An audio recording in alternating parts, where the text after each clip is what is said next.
social. Un homme passionné par un immense plaisir d'aider les jeunes. Ouais, mais qui est cet homme? Cet homme jàngee na école élémentaire am Sambaxana. te bu mu jàngee ba noppi nekkoon na commerçant bu mag a mag. Taxi jaar na GDS. fële sa GDS. fële sa GDS. nekk na fa kilifa bu mag. nekk na fa responsable politique bu mag a mag. te yamul ci loolu de 2014 ba 2020 may pare wu zone 11 bi. Ah kii parcours am fort na waaye mais yéen buy bu tëjoo du am njëriñ xam ngeen ko dañuy seetaan xamuñu ko waaye mais donc qui est cet homme? Cet homme s'appelle Monsieur Ndiaye Diop di doomu Maxtaar Seko Diop.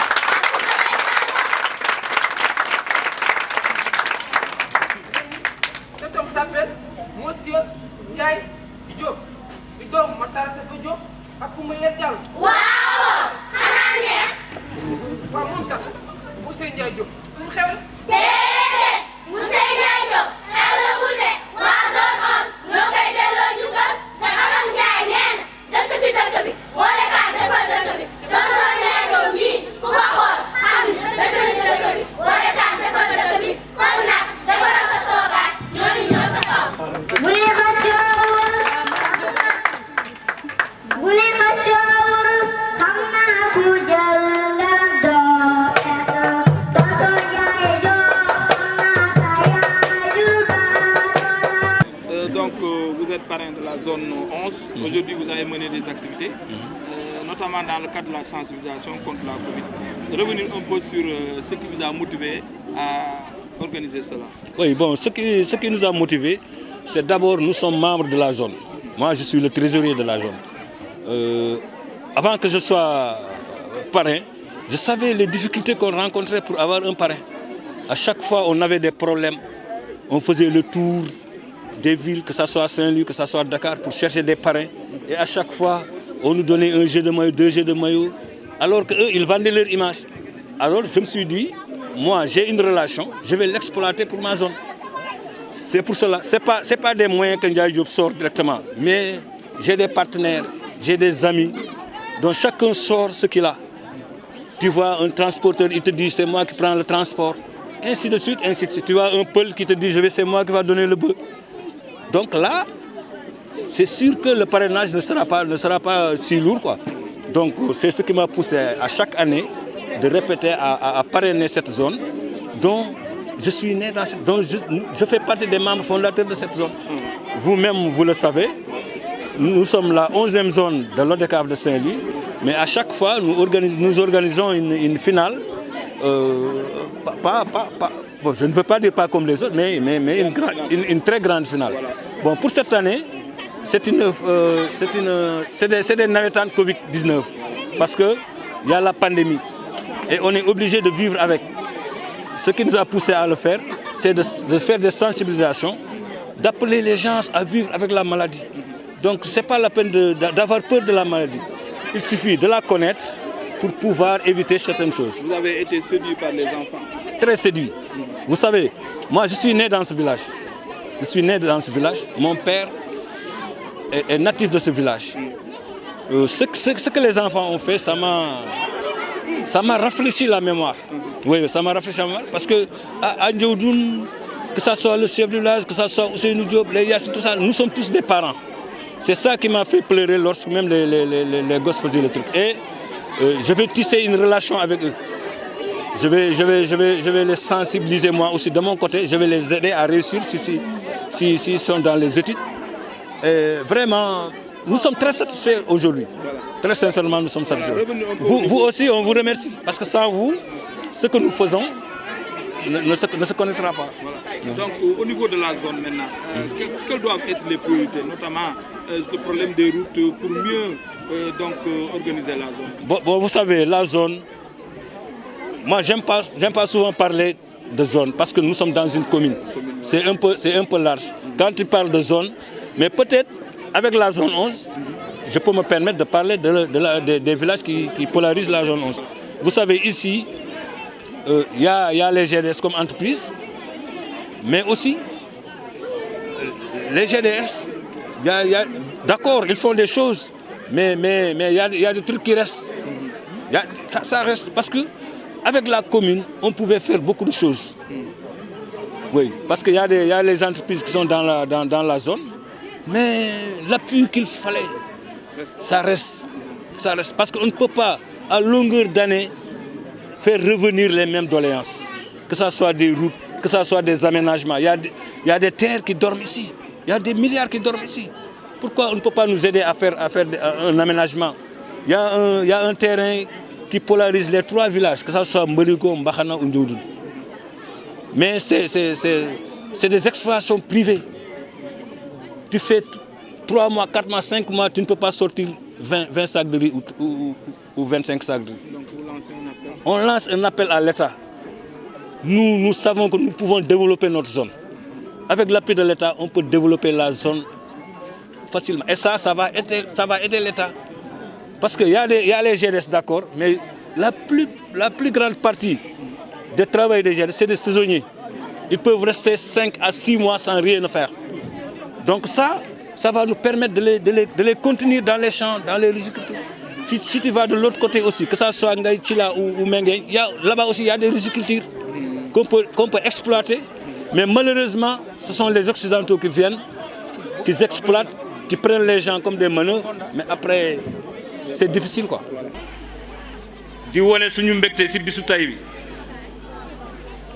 comme ni ko ñëpp waxee final yi du nii la daan demee mais nag li am dañu war dund ak moom waruñu ko ragal li tax waruñu ko ragal mooy naam nit ñaa ngi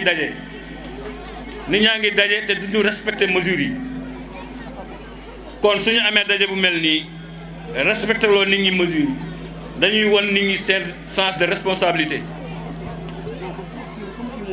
feebar bi nag suñu naan yàlla na wàññeeku yàlla na fi jóge te defuñu action li tax mu jóge fi du tax mu jóge fi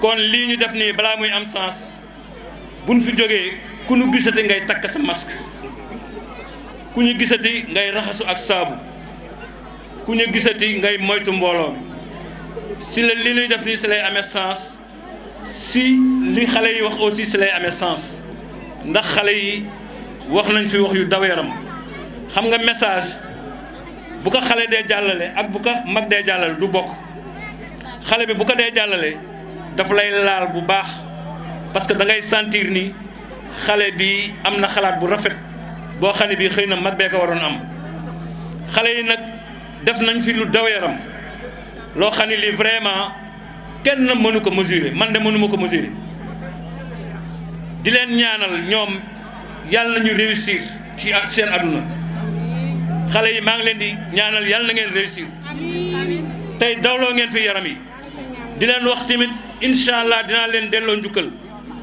yéen xale yooyu doon joué fii dinaa leen delloo njukkal te fasante naa ak yéen kóllëre boo xam ne bii maa ngi yéen du ma ko fecc incha allah vraiment di gërëm ñëpp